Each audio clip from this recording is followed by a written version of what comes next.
Hello दोस्तों, SH learning ज्ञान YouTube channel में आपका स्वागत है। आज हम भारतीय इतिहास के एक ऐसे नाम की कहानी में गहरे उतरेंगे जिसे लगभग हर कोई जानता है, लेकिन शायद पूरी तरह नहीं। हाँ, हम बात कर रहे हैं सम्राट अशोक की। बिल्कुल।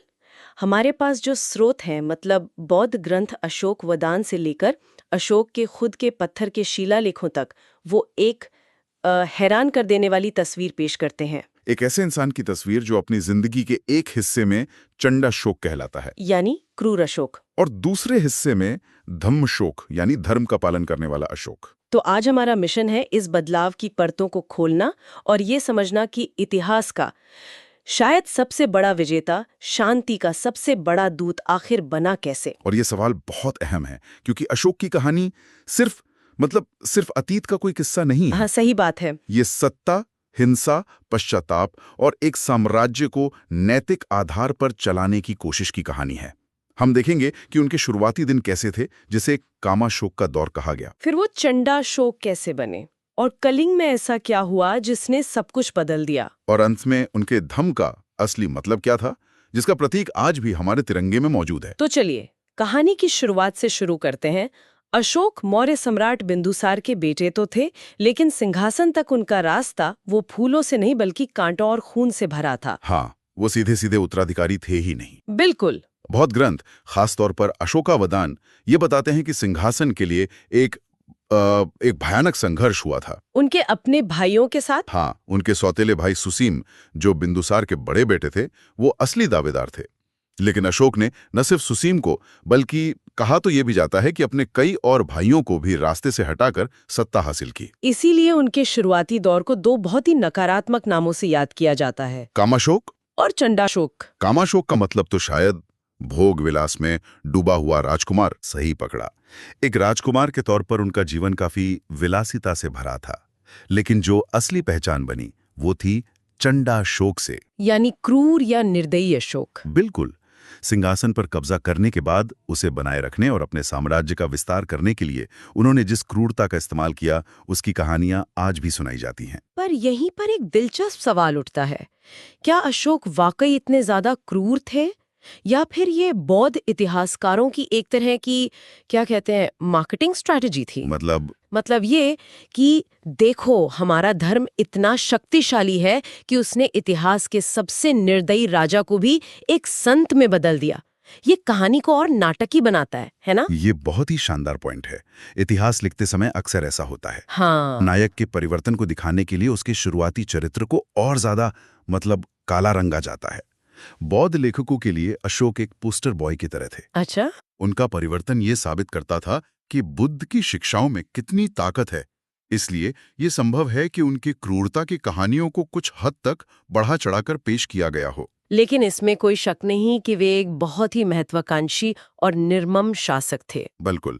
और जब एक शासक अपनी सत्ता को मजबूत करने के लिए इतनी क्रूरता पर उतर आए, तो ये लगभग तय था कि इतिहास का कोई बड़ा और खूनी अध्याय उसका इंतजार कर रहा था। और वो अध्याय था कलिंग का युद्ध। बिल्कुल। ये युद्ध अशोक के राज्याभिषेक के 8वें साल में हुआ, यानी 261 ईसा पूर्व में। हाँ, और ये उनके जीवन का पहला और आखिरी बड़ा युद्ध साबित हुआ। कलिंग, जो आज का ओडिशा है, उस समय एक शक्तिशाली और आजाद राज्य था। और मौर्य साम्राज्य के विस्तार के लिए उसे जीतना जरूरी था। बहुत जरूरी था। और अशोक ने अपनी पूरी ताकत उस युद्ध में झोंक दी। और जो विनाश हुआ, उसका अंदाजा हमें किसी और से नहीं, बल्कि खुद अशोक के शब्दों से मिलता है। उनके 13वें प्रमुख शिलालेख में जो लिखा है, वो आज भी रोंगटे खड़े कर देता है। हाँ, वो शिलालेख किसी सम्राट का विजय गीत नहीं है, वो एक पश्चाताप पत्र है। सही कहा। अशोक खुद लिखवाते हैं कि उस युद्ध में 1 लाख लोग मारे गए, 1.5 लाख लोगों को बंदी बनाकर विस्थापित कर दिया गया। यानी उन्हें उनकी जमीन से उखाड़ फेंका गया। हाँ, और इससे कई गुना ज्यादा लोग बाद में भूख और बीमारी से मर गए। सोचिए, एक युद्ध जो लाखों परिवारों को तबाह कर गया। और युद्ध जीतने के बाद जब अशोक ने उस रक्त रंजित भूमि को देखा, तो विजय का जश्न वो तो दूर की बात है, उनका दिल दहल गया। और कहते हैं कि इसी विनाश और पश्चाताप की आग से चंडाशोक जलकर राख हो गया और धम्मशोक का जन्म हुआ। ये उनके जीवन का सबसे बड़ा टर्निंग पॉइंट था। बिल्कुल। उन्होंने भेरी घोष यानी युद्ध के नगाड़े की आवाज को हमेशा के लिए शांत कर दिया। और उसकी जगह धम्म घोष यानी धमकी घोषणा को अपनाया। ये किसी भी शासक के लिए एक अकल्पनीय कदम था। एक चक्रवर्ती सम्राट कह रहा था कि असली जीत तलवार से नहीं बल्कि धर्म और नैतिकता से होती है। ये बहुत दिलचस्प है, क्योंकि आम धारणा तो ये है कि कलिंग के मैदान में अशोक का हृदय परिवर्तन हुआ और वो अगले ही दिन बौद्ध भिक्षु बन गए। नहीं, लेकिन स्रोत हमें एक ज्यादा जटिल और धीमी प्रक्रिया के बारे में बताते हैं। हाँ, ये कोई एक दिन का चमत्कार नहीं था। उनके लघु शिलालेख 1 से पता चलता है कि युद्ध के करीब 2.5 साल बाद वो बौद्ध धर्म के संपर्क में आए। 2.5 साल बाद? जी। शुरुआत में वे एक उपासक बने, यानी एक गृहस्थ अनुयायी जो घर पर रहकर ही धर्म का पालन करता है। अच्छा। उन्होंने संघ के साथ धीरे धीरे अपने रिश्ते मजबूत किए और फिर पूरी तरह से धम्म के रास्ते पर चल पड़े। ये एक क्रमिक विकास था, एक गहरी आत्ममंथन की प्रक्रिया। तो चलिए इस धम्म को समझते हैं। जब हम अशोक के धम्म की बात करते हैं तो क्या हम सीधे सीधे बौद्ध धर्म की बात कर रहे होते हैं? ये एक बहुत ही आम गलतफहमी है और इसका जवाब है नहीं। अशोक का धम्म बौद्ध धर्म से प्रेरित जरूर था, लेकिन वो खुद बौद्ध धर्म नहीं था। इसे आप एक नैतिक और सामाजिक आचार संहिता, एक तरह का यूनिवर्सल कोड ऑफ कंडक्ट कह सकती हैं। तो ये एक तरह से अशोक की स्टेट पॉलिसी थी, एक ऐसा तरीका जिससे इतने बड़े साम्राज्य में शांति और सद्भाव बना रहे। आप इसे बिल्कुल ऐसा कह सकती हैं। ये अशोक की राजनीतिक बुद्धिमत्ता का भी प्रतीक है। देखिए, लड़ाई से साम्राज्य को सिर्फ जीता जा सकता है, उसे जोड़े रखने के लिए एक साझा विचार की जरूरत होती है। बिल्कुल। अशोक का धम्म वही विचार था। इसके सिद्धांत बहुत सरल और सार्वभौमिक थे। जैसे अहिंसा, यानी किसी भी जीव को चोट न पहुंचाना, सभी संप्रदायों और धर्मों का आदर करना, माता पिता, गुरुओं और बड़ों की सेवा करना, और अपने दासों और नौकरों के साथ भी अच्छा व्यवहार करना। और इसका जो अंतिम लक्ष्य था वो भी बौद्ध धर्म के निर्वाण से अलग था, है ना? हाँ, ये एक बड़ा अंतर है। बौद्ध धर्म का अंतिम लक्ष्य है निर्वाण, यानी जीवन मृत्यु के चक्र से मुक्ति। लेकिन अशोक का धम्म ज्यादा व्यवहारिक था। मतलब? इसका लक्ष्य लोगों को एक अच्छा और नैतिक जीवन जीने के लिए प्रेरित करना था, ताकि उन्हें इस जीवन के बाद स्वर्ग मिले। ये आम जनता के लिए समझना और अपनाना ज्यादा आसान था। तो अब सवाल ये उठता है कि अशोक ने अपने इस धम्म के संदेश को अपनी करोड़ों की प्रजा तक पहुंचाया कैसे? उस जमाने में तो मतलब कम्युनिकेशन के साधन लगभग न के बराबर थे। उन्होंने एक ऐसी तकनीक का इस्तेमाल किया जो आज भी हमें हैरान कर देती है। क्या? उन्होंने पत्थर पर लिखना शुरू किया। उन्होंने अपने संदेशों और आदेशों को बड़ी बड़ी चट्टानों और ऊंचे शानदार स्तंभों पर खुदवाया। और ये शिलालेख आज भी हमें अफगानिस्तान से लेकर दक्षिण भारत तक पूरे उपमहाद्वीप में मिलते हैं। जी, और ये भारतीय इतिहास में बौद्ध धर्म के पहले पुरातात्विक सबूत भी हैं। और सबसे शानदार बात ये थी कि उन्होंने इसे लोगों तक उनकी अपनी भाषा में पहुंचाया। ये लेख संस्कृत में नहीं, बल्कि उस समय की आम बोलचाल की भाषाओं जैसे मागधी, प्राकृत में लिखे गए। बिल्कुल, और लिपियों में ब्रह्मी और खरोष्ठी का इस्तेमाल हुआ ताकि स्थानीय लोग इसे पढ़ सकें और समझ सकें। ये कम्युनिकेशन का एक मास्टर स्ट्रोक था। हाँ। और ये शिलालेख हमें उनकी नीतियों की एक साफ खिड़की देते हैं। जैसे उनका पहला प्रमुख शिलालेख पशु बलि पर रोक लगाता है। अच्छा। और उसमें एक बहुत ही ईमानदार बात लिखी है कि ये आदेश जारी करते समय भी शाही रसोई में मांस के लिए 2 मोर और 1 हिरण मारे जाते हैं, लेकिन भविष्य में इन्हें भी बंद कर दिया जाएगा। ये तो एक राजा की अपनी कमियों को स्वीकार करने की हिम्मत दिखाता है। बिल्कुल। और दूसरा प्रमुख शिलालेख तो और भी आगे जाता है। उसमें क्या है? वो कहता है कि उन्होंने मनुष्यों और पशुओं दोनों के लिए चिकित्सालयों की व्यवस्था की। अच्छा। जड़ी बूटियों के बाग लगवाए। 1 मिनट, जानवरों के लिए अस्पताल आज से 2,200 साल पहले? जी हाँ। ये तो आज भी कई जगहों के लिए क्रांतिकारी विचार है। ये अशोक की सोच के बारे में क्या बताता है? यही तो अशोक को महान बनाता है। उनके लिए अहिंसा सिर्फ एक नारा नहीं थी, बल्कि एक सक्रिय नीति थी।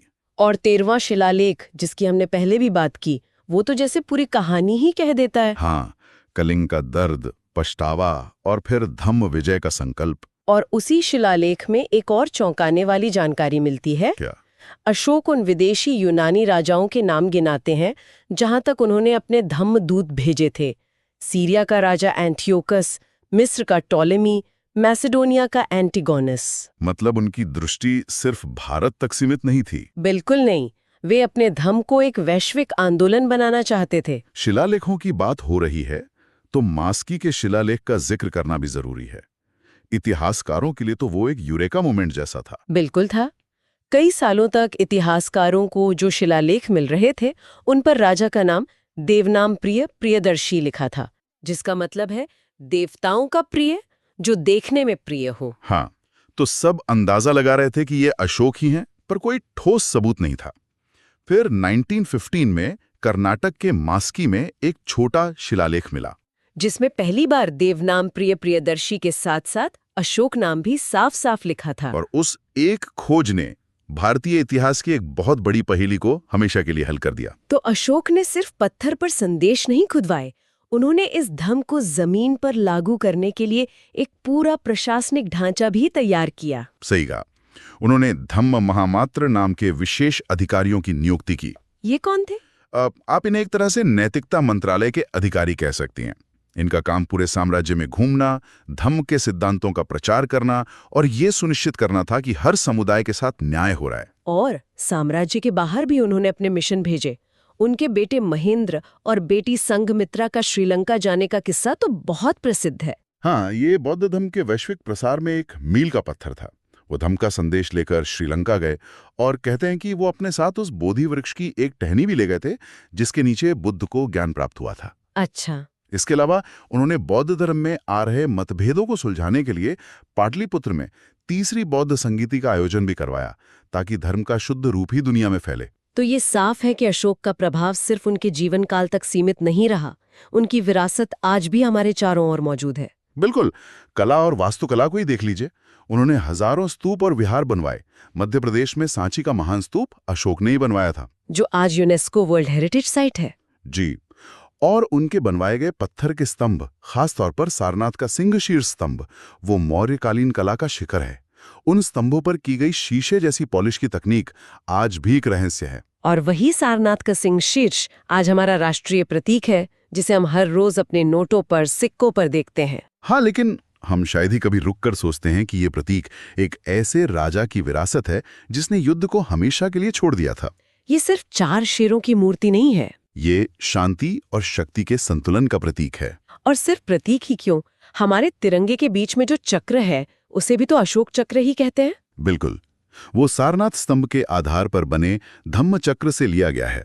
वो हमें सिखाता है कि देश की प्रगति निरंतर शांतिपूर्ण और नैतिक रास्ते पर होनी चाहिए। ये अशोक के धम्म का सार है, जो आज भी हमारे राष्ट्र की पहचान का हिस्सा है। सही बात है। तो कुल मिलाकर अशोक की यात्रा एक क्रूर चंडाशोक से एक शांतिप्रिय धम्मशोक बनने की एक असाधारण और प्रेरणादायक कहानी है। हाँ, उन्होंने साबित किया कि एक शासक की महानता साम्राज्य के आकार से नहीं बल्कि उसके नैतिक बल से मापी जाती है। और उन्होंने बौद्ध धर्म को भारत की सीमाओं से निकालकर एक विश्व धर्म बनाया। उन्होंने दुनिया को दिखाया कि असली विजय युद्ध के मैदान में इंसानों का खून बहाकर नहीं, बल्कि लोगों के दिलों को करुणा और नैतिकता से जीतने में है। उनकी धम्म विजय की नीति आज की दुनिया के लिए भी एक बहुत बड़ा सबक है। और यही हम अपने श्रोताओं के लिए एक विचार छोड़ना चाहेंगे। आज के इस दौर में जब राष्ट्रों के बीच तनाव और हिंसा आम बात है, क्या अशोक की धम्म विजय की नीति, यानी बिना हथियार उठाए संवाद और नैतिक प्रभाव से दिलों को जीतना, एक प्रासंगिक रास्ता हो सकता है? देखने के लिए धन्यवाद। अगर आपको ये वीडियो पसंद आया तो कृपया लाइक, सब्सक्राइब